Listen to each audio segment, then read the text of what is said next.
में मदीना मारहरा की किस्मत में। अपना जानशी हुजूर कायदे मिलत अज़्ज़त रज़ा को छोड़ के दुनिया से चले गए। आज जब वो खत्म बुखारी करवाते हैं, आज जब वो खिताब करते हैं, आज जब वो दीनी महफिलों में उलमा का क्लास लेते हैं, तो ऐसा लगता है कि जो शेर का बच्चा शेर होता है, लोग दरसगाहों में 25 साल पढ़ने के बाद उतना कुछ नहीं सीख सकते जितना ताजुल शरिया ने 2-4 साल अपने साथ रखकर आंखों से आंखें मिलाकर अपने बेटे के सीने को इल्म के आवाज़गाह बना दिया। तकबीर, नारे रिसालत। चादरें वहां बेची जाती है, चादरें वहां बेची जाती है जहां इल्म नहीं होता, फूल वहां बेचा जाता जहां इल्म नहीं होता, लेकिन जहां इल्म होता वहां चादर नहीं बेची जाती है, वहां फूल नहीं बेचा जाता है। इल्म का जादू सबके सर चढ़ के बोलता है। आज की तारीख में बरेली शरीफ की धमक जो सारी दुनिया में है, वह इल्म की वजह से है, वह तकवा की वजह से है, वह इश्क रिसालत की वजह से है। अजमेर का मुजाहिल मुजाविर वह फूल बेच के चाहता है कि अहमद रजा से मुकाबला कर ले, वो चाहता है कि फूल और चादर बेचकर वो इज्जत हम हासिल कर ले। गरीब नवाज बड़े हैं, लेकिन वहां का मुजाविर बड़ा नहीं है, जो नमाजें छोड़ता है, जो रमजान के दिन में रोजा नहीं रखता है, जो शराब पीता है, वो मुजाविर की वजह से अजमेर नहीं जाते। हम तो गरीब नवाज की वजह से अजमेर मोहल्ला जाते हैं, उन शराबियों की वजह से नहीं जाते जो रमजान के दिन में चरस और अफीम खाता पीता हो। ये चला है रजा से आंख मिलाने। आला हजरत ने जो इस्लाम जो मुसलमानों की रहनुमाई की है, जो 1000 किताबें लिखकर जो दीन पे होने वाले हमलों का जवाब दिया है, आज उसी का असर है कि जो दीन का काम करेगा वह रहे अहमद रजा नाम का पठान। अल्लाह उसे सौदागरान से उठा के पूरी दुनिया में जो इज्जतों से नवाजा है, उसका हाल इसी से पता लगा लें। अमेरिका में रजा के नाम पे मदरसों का नाम, अमेरिका में लाखों हजारों आदमी के नाम के साथ लफ्ज़ रजा, हिंदुस्तान में करोड़ों आदमी अपने नाम के साथ लफ्ज़ रजा लगाए हुआ है। समर रजा, एहसन रजा, अख्तर रजा, इकबाल रजा, नासिर रजा। रजा अकेला था, मगर जब उन्होंने दीन के हमलों का जवाब दिया है, 1000 किताबें लिखकर दुश्मनों के ताबूत में आखिरी कील ठोक दी है, मुसलमानों के ईमान की हिफाजत की है, तो अहमद रजा का चर्चा आज नाम के साथ, मस्जिदों का नाम रजा जामा मस्जिद, मदरसों का नाम मदरसा रजविया, खानका का नाम खानका रजविया। हिंदुस्तान से बाहर अमेरिका की यूनिवर्सिटी में रजा पे रिसर्च, ऑक्सफोर्ड में रजा पे रिसर्च, बर्कली में रजा पे रिसर्च, कैम्ब्रिज में रजा पे रिसर्च। हिंदुस्तान में 1 दर्जन से ज्यादा यूनिवर्सिटियों में उन पे थीसिस लिखकर डॉक्टरेट की डिग्री हासिल की जा रही है। ऐसा माहौल लग रहा है कि वादी रजा की कोहे हिमाला रजा का है। इसम तो देखिए वो इलाका रजा का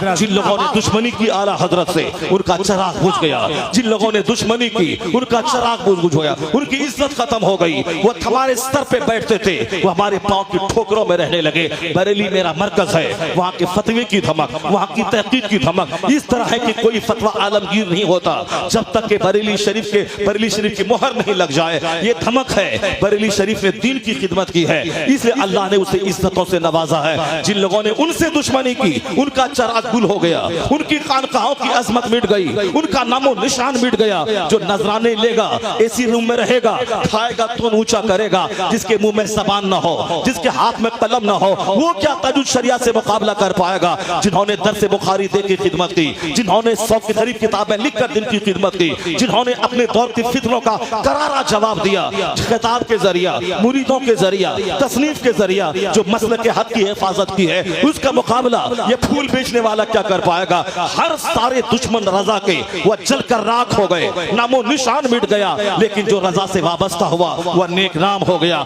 चलने उनसे जितने लोग चले सबका चिराग बुझ गया, सबका चिराग गुल हो गया, सबकी मिट्टी पलीद हो गई, सबकी इज्जत मिट्टी में मिल गई, सब उनसे चलने वालों के गुल हो गए चिराग। अहमद रजा की शम्मा फरोजा है आज भी, उसी का दबदबा हर तरफ है। इल्म की वजह से कमजोर ताकतवर हो जाता है, इल्म की वजह से दिलों पे हुकूमत की जाती है, इल्म की वजह से आज आदमी नेकनाम हो जाता है। आला हजरत को उनके इल्म ने आज 100 साल हो गए उनके विसाल के, उसके बावजूद उनके इल्म ने उनको जिंदा रखा है, उनके तकवा ने उनको जिंदा रखा है। हिंदुस्तान में अलग अलग फैमिलीज के लोग रहते हैं, कोई पॉलिटिक्स के लिए मशहूर है, कोई बिजनेस के लिए मशहूर है, मगर रजा की फैमिली इश्क रिसालत के लिए मशहूर है। रजा की फैमिली इश्क रिसालत के लिए मशहूर है। जो रजा से दूर हुआ मुमकिन है कि वो राफिजियत से करीब हो जाए, मुमकिन है कि खारजियत से करीब हो जाए, मगर जो रजा से ज्यादा अटैच रहा, उनकी किताब पढ़ता रहा, उनका नाम लेता रहा, उनको अपना रहनुमा समझता रहा, उनको दौलत तो नहीं मिलेगी दुनिया की, अलबत्ता सबसे बड़ी दौलत जो ईमान की दौलत है वह दौलत उसके साथ रहेगी। और अगर ये दौलत रही तो उससे बड़ा धनवान कोई नहीं है, उससे बड़ा मालदार कोई नहीं है। मुरादाबाद के गरीब मुसलमानों, तुम पीतल की फैक्ट्री में काम करके 10,000 रुपए महाना कमाते हो, कभी मत समझना कि मैं गरीब हूँ। नमाज़े पंजगाना पाबंदी से पढ़ते रहना, रोजाना अपने घर में 10 मिनट के लिए सही कुरान पाक की तिलावत करते रहना, आलिमों से सच्ची मोहब्बत करना और मदरसों से आना जाना बरकरार रखना, मुस्तफा के मेहमानों की खिदमत करना, आलिमों से सच्ची दोस्ती करना, अपना ईमान बचाना, तू सबसे बड़ा धनवान होगा। इस मिसाल से समझ ले, अगर मुकेश अंबानी की बीवी 100 करोड़ की कार लेकर तेरे पास आ जाए और बोले तू मेरे घर में एक चांदी सोने का बुत है, उसको सजदा कर, या 100 करोड़ की कार मैं तुझको दे दूंगी, मुझे यकीन है कि पीतल बनाकर 10,000 महाना कमाने वाला वो यही जवाब देगा, मैं तुम्हारी कार पे थूक दूंगा मगर ईमान का सौदा नहीं करूंगा, ईमान का सौदा नहीं करूंगा। तो जो दौलत अल्लाह ने आपको दी है वह खरबों के घर से बड़ी दौलत है। जो दौलत अल्लाह ने दी है वह खरबों की कार से बड़ी दौलत है। जो दौलत अल्लाह ने दी है वह सोने चांदी के मकान से बड़ी दौलत है। इस दौलत की हिफाजत रहे, यह दौलत मरते दम तक साथ रहे, वरना बहुत सारे लोग हैं मुसलमान थे पहले, मरते वक्त मुसलमान नहीं रहे, मरते वक्त ईमान चला गया। इसे उस दौलत की हिफाजत करने के लिए, दौलत की हिफाजत कैसे होगी, कैसे कहां से वो दौलत लूटने से बचेगी, उससे रिश्ता मजबूत करना होगा। आलिम दीन के पास बैठेंगे तो फुटबॉल की बात नहीं करता है, वह क्रिकेट की बात नहीं करता है, वह फिल्म की बात नहीं करता है। आलिम के पास जब भी बैठते हैं वो कुरान की बात करता है, वो हदीस की बात करता है, कुरान पाक की रोशनी में हमें जन्नत का रास्ता दिखलाता है। इसलिए आलिम से दुश्मनी आदमी को तबाह बर्बाद कर डालेगी और आलिम की दोस्ती आदमी के ईमान की हिफाजत की जिम्मेदारी अदा कर देगी। हजरत सुफियान सौरी जिंदगी के जवानी के भी अहद में है, मगर उन्होंने जवानी में झुक के चलना शुरू कर दिया। लोगों ने पूछा हुजूर आप आलिम दीन मुहद्दिस कबीर हैं, ये और बात है, मगर उम्र का भी तकाजा है, आप जवान हैं, इस वक्त कमर क्यों झुक गई आपकी? कहा जिंदगी का एक हादसा मेरी कमर को झुका दिया। कहा वह कौन सा हादसा था? कहा मेरे बचपन के 3 उस्ताद थे, वह तीनों बहुत काबिल लाइक फाइक उस्ताद थे और बहुत बासलाहियत और बहुत बड़े आबिद थे। दिन भर रोजा रखते, रात भर क़याम करते, नमाज पढ़ते, मगर मरने से पहले पहले तीनों का अंजाम बुरा हो गया। एक यहूदी होके मर गया, एक नसरानी होके मर गया, एक मजूसी होके मर गया। मुहद्दिस कबीर सुफियान सौरी कहते हैं जब से मैंने अपने इन 3 असातिज़ा का अंजाम बुरा देखा मेरी जिंदगी से सुकून उड़ गया है। अब एक ही फिक्र सताती है कि मेरा क्या होगा। इतने बड़े मुहद्दिस कबीर कहते हैं इनका अंजाम बद देखने के बाद अब मैं अपने रब से कुछ नहीं मांगता हूं, बस सिर्फ एक ही दुआ करता हूं, मालिक कुछ रहे या ना रहे मरते वक्त ईमान सलामत रहे। ये दुआ वक्त इतने बड़े मुहद्दिस जो लोग जिंदगी भर गुटखा खाते हैं, जिंदगी भर झूठों की सोहबत में रहते हैं, जिंदगी भर झूठ गीबत चुगलखोरी के माहौल में रहते हैं, एक वक्त की नमाज नहीं पढ़ते हैं और वो ये सोचते हैं कि जन्नत मेरी जागीर है, उससे बड़ा झूठा कोई नहीं है। यहाँ तो मुहद्दिस कबीर नमाज पंजगाना का पाबंद, बहुत बड़े मुत्तकी वलियों की जमात के इमाम, वलियों की जमात के इमाम, इनकी सोच इतनी बुलंद है कि रोते हैं और रात रात भर अल्लाह के हुजूर ईमान की सलामती की दुआ करते हैं। और यहाँ न तकवा है न इल्म है, उसके बावजूद घमंड है कि जन्नत मेरी जागीर है। इसका मतलब है कि हमने कांच को सोना समझ लिया है। सोना अलग चीज है। इन बुजुर्गों की जिंदगी का मुताला करने से सीने का घमंड दूर होता है, यहाँ का गुरूर चकनाचूर होता है, आदमी को एहसास होता है मुझे क्या करना था, किस काम के लिए पैदा हुआ हूँ, मैं क्या कर रहा हूँ। इसलिए नेकों से रिश्ता नाता जुड़ा रहे, आलिमों से संबंध बना रहे और अपने से दूसरों को फायदा पहुंचाना चाहे, कष्ट नहीं पहुंचाएं। जहां से मैंने गुफ्तगू का आगाज किया था मैं वही गुफ्तगू को मैं खत्म कर रहा हूं। आपके दिल को एक खुशी में देना चाहता हूं। वो खुशी यही कि आज सारे लोग कहते हैं कि इस्लाम का मुस्तकबिल खतरे में है, मगर मेरा खुदा कहता है हुवल्लज़ी अरसला रसूलहु बिल हुदा व दीनिल हक। वो अल्लाह है जिसने अपने रसूल को हिदायत और दीन हक के साथ भेजा है ताकि इस्लाम को सारे मज़ाहिब पे गालिब कर दे। इस्लाम गालिब होने आया है, मगलूब होने नहीं आया है। अल्लाह कहता है ये काफिर युरीदून लियुत्फिउ नूर अल्लाह बिअफ़वाहिहिम, अपने मुंह से इस्लाम का नूर बुझाना चाहते हैं। वल्लाहु मुतिम्मु नूरी, अल्लाह उस नूर को पूरा करना चाहता है। तो अल्लाह जो चाहता है वो होगा, बंदा जो चाहता है वो नहीं होगा। है नूरे खुदा कुफ्र की हरकत पे खंदाजन, फूकों से चिराग बुझाया ना जाएगा उसके। और हुजूर ने फरमाया ला यब्का अला ज़हरिल अर्द बैतु मदरिया वला वब्र इल्ला अदखलहुल्लाहु कलिमतल इस्लाम। इस धरती पर कोई कच्चा पक्का घर नहीं बचेगा मगर वहां अल्लाह इस्लाम का कलमा दाखिल फरमा देगा। यानी दुनिया के हर घर में इस्लाम पहुंचेगा, हर फूस और पुख्ता के मकान में इस्लाम पहुंचेगा। ये मुस्तफा कहते हैं। और यूरोप का दानिशवर डॉक्टर बर्नार्ड शॉ ने कहा था if any religion has a chance of ruling over England ने Europe within the next 100 years it is Islam. कोई मौलाना बोलता तो लोग कहते मौलाना खुशफहमी में मुब्तला है। कोई हिंदुस्तान के राइटर बोले वो कमजोर राइटर किसी को खुश करने के लिए बोल रहा है। बर्नार्ड शॉ यूरोप का जबरदस्त पढ़ा लिखा वो शख्स है जिसकी किताब हिंदुस्तान की यूनिवर्सिटीज में चलती है। एक बड़ा पढ़ा लिखा यूरोप की सरजमीन का माहिर, वो क्या कहता है कि ऐसा लग रहा है दुनिया में जो साइंस का माहौल बन रहा है, सोचने समझने का और जहालत से निकलने का, तवहुमात से निकलने का, अंधभक्ति से निकलने का जो माहौल यूरोप में बन रहा है, सच्चाई की तलाश बढ़ रही है। वो कहते हैं इस माहौल में मैं कह सकता हूं if any religion has a chance of ruling over England ने Europe within the next 100 years it is Islam. मौलाना मौलवी पीर और हिंदुस्तान का कोई दानिश्वर नहीं, बर्नार्ड शॉ कहता है अगर आने वाले 100 साल के अंदर पूरे इंग्लैंड ही नहीं पूरे यूरोप महाद्वीप में, यूरोप में फ्रांस भी है, यूरोप में बेल्जियम भी है, यूरोप में जर्मनी भी है, यूरोप में हॉलैंड भी है, ये सारे तरक्की याफ्ता ममालिक यूरोप बर्रे आजम में है। यूरोप का ही एक इंसान बर्नार्ड शॉ कहता है अगर आने वाले 100 साल में सिर्फ इंग्लैंड नहीं यूरोप महाद्वीप में अगर कोई मजहब हुकूमती मजहब बनने वाला है तो मजहब इस्लाम बनने वाला है। आने वाले 100 साल में पूरे यूरोप बर्रे आजम में कोई मजहब रूलिंग मजहब बनने वाला है तो मजहब इस्लाम बनने वाला। आज भी वहां मजहब इस्लाम है, आज भी वहां दाढ़ी टोपी है, आज भी वहां मदरसे मस्जिदें हैं, मगर रूलिंग मजहब कौन कहता है? मैं नहीं, वहां का एक क्रिश्चियन दानिश्वर कहता है कि जो माहौल वहां का बन रहा है उसको देखकर कहा जा सकता है कि आने वाला वक्त इस्लाम का है, आने वाला दिन इस्लाम का है।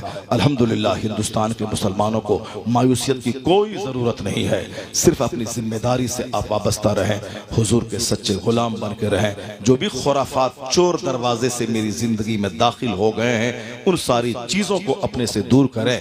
मैंने नेताजी के आने से पहले मैंने एक मफहूम दिया था कि जो वो पंडित जी जो अपनी असलियत से जुड़े हुए हैं, सीएम की कुर्सी पर बैठने के बाद भी उन्होंने अपनी लुंगी नहीं छोड़ी, अपना हाफ कुर्ता नहीं छोड़ा। तो हमारे जो बच्चे जिस तरह से परवान चढ़ते जाएं, आगे बढ़ते जाएं, वो भी उनको देख के सबक हासिल करके अहद कर लें। चाहे मैं जितनी तरक्की करता चला जाऊं मगर मैं बुनियाद से जुड़ा रहूंगा।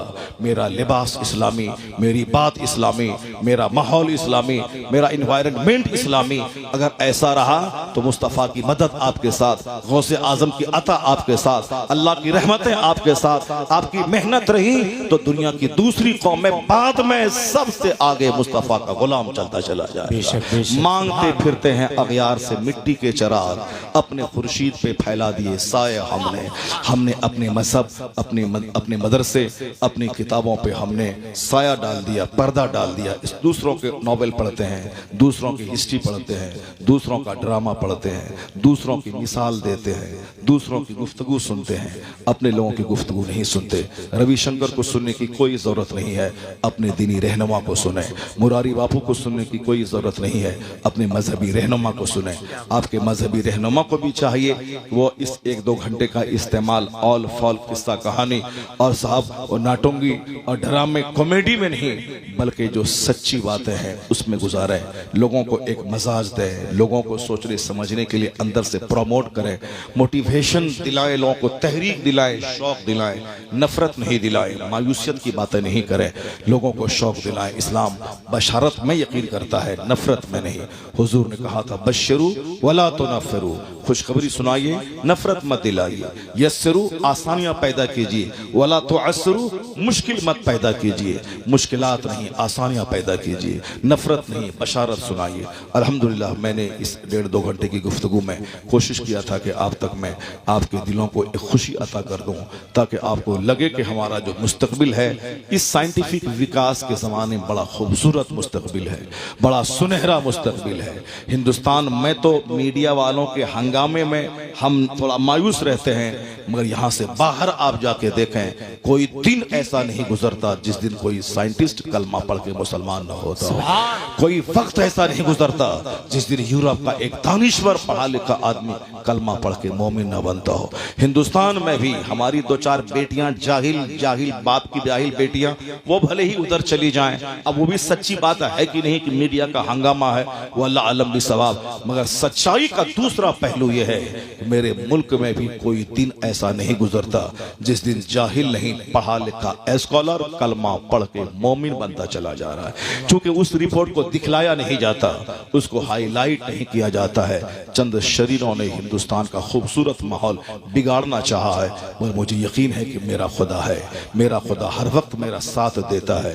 2 साल पहले हिंदुस्तान के 40 करोड़ मुसलमान मायूस थे, मेरी चीखो पुकार दब के रह गई, मेरा एहतजाज मुजाहरा उस पर कोई असर हुकूमत का नहीं पड़ा, हुकूमत ने उसकी कोई नोटिस नहीं लिया, मगर हमारी दुआएं, हमारे बुजुर्गों की दुआएं काम आई, जो रात रात भर रो के दुआ करते थे मस्जिदों में तहज्जुद की नमाज में, उनकी दुआएं रंग लाई कि हुआंग सिटी से एक छोटा सा कीड़ा आ गया हिंदुस्तान, और वह कीड़ा इस तरह इन ताकतवरों को गुरूर तोड़ दिया कि बस सब कुछ भूल करके उसी कीड़े के क्वारंटाइन में लग गए, आइसोलेशन में लग गए। लोग कहते थे पता नहीं क्या होगा इस एनआरसी का, अल्हम्दुलिल्लाह उस कीड़े ने वो धमाल मचा दिया, ये सबका गुरूर तोड़ के बता दिया, ज्यादा अकड़ना मत, ज्यादा बिगड़ना मत, ज्यादा जुल्म मत करना, तुम्हारे चाहने से सब कुछ नहीं होता है, वही होता है जो मंजूर खुदा होता है। वाह वाह। इसलिए जिस अल्लाह ने आपको इज्जत दिलाई, जिस अल्लाह ने इस संकट की घड़ी में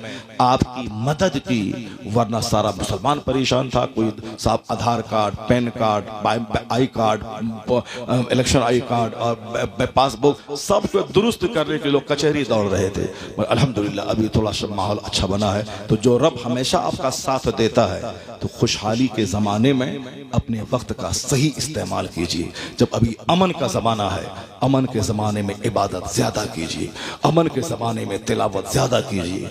और आप जानते हैं कि कोई नेता चीखता रहा, कुछ नहीं हुआ, हमारी माँ बहन बेटियां धरना पे बैठी 3 महीने तक, कुछ नहीं हुआ, मौलवी चीखता रहा, कोई असर नहीं पड़ा, मगर अल्लाह ने जब मदद करना चाहा, एक छोटे से कीड़े से सारी दुनिया को हिला के रख दिया। जिस तरह नमरूद को अल्लाह ने सल्तनत दी थी, वह गलत इस्तेमाल हुआ तो छोटा सा कीड़ा उसके गुरूर को तोड़ के मार डाला। उसी तरह आज का नमरूद भी अगर नहीं संभलेगा तो अल्लाह रब्बुल इज्जत को उस नमरूद को ठिकाने लगाना आता है, जो कल के बड़े नमरूद को भी इसी मामूली से मच्छर से तबाह किया था, आज के नमरूद को भी मामूली मच्छर से तबाह करने की ताकत वो अल्लाह रखता है। इसलिए आपका कोई कुछ नहीं बिगाड़ पाएगा। आप नमाज नहीं पढ़ते हैं, अपना बिगाड़ रहे हैं, मदरसों को उजाड़ रहे हैं, अपना बिगाड़ रहे हैं, आप काफिरों की तरह शादी ब्याह कर रहे हैं, अपना बिगाड़ रहे हैं। कोई काफिर आपका कुछ नहीं बिगाड़ सकता, आपकी बदअमली आपको बिगाड़ेगी, आपकी गंदी सोच आपको बिगाड़ेगी, आपकी काफिराना सोच आपको बिगाड़ेगी। इसलिए आप कसम खा लें, दुनिया वाला कुछ भी करे, हमको उससे बहस नहीं, वो नाचे गाए कूदे, हमको उससे मतलब नहीं, हमें करनी है शहंशाह बता की रजा जोई, वो अपने हो गए तो रहमते परवरदिगार अपनी।